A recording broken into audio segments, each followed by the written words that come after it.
Hello everyone. And डेलीचं माझं routine करून करून मला खूप जास्त बोर होत होतं, म्हणून मी आज खाली गेलेले, थोडं ग्राउंडमध्ये थोडंसं चिल झाली. बिकॉज हे डेलीचं रुटीन फॉलो करून ना कुठंतरी असं वाटतं यार बस झालं. बट जे हे डेलीचं रुटीन जे आहे ना ते आपलं एक फ्युचर प्लॅन करत असतं. बिकॉज या डेलीच्या ज्या छोट्या छोट्या हॅबिट्स देखील असतात ना, यामध्ये आपण इम्प्रूव्हमेंट करत असतो. बट आपल्याला हे दिसतच नाही, त्यामुळे आपण या सगळ्या गोष्टी इग्नोर करतो.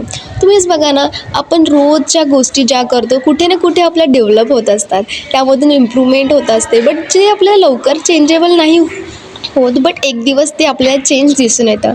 म्हणून थोडासा ब्रेक घेणं पण इम्पॉर्टंट आहे, पण तीच डेली रुटीन आपल्याला परत फॉलो करायला हवं. बिकॉज त्या डेली रुटीनने आपलं एक छान फ्युचर बिल्डअप होणार आहे. सो आपण ते डेली रुटीन फॉलो करायला पाहिजे. So that's it for this video. भेटूया नेक्स्ट व्लॉगमध्ये. तोपर्यंत फॉलो करायला विसरू नका. Take care. Bye bye.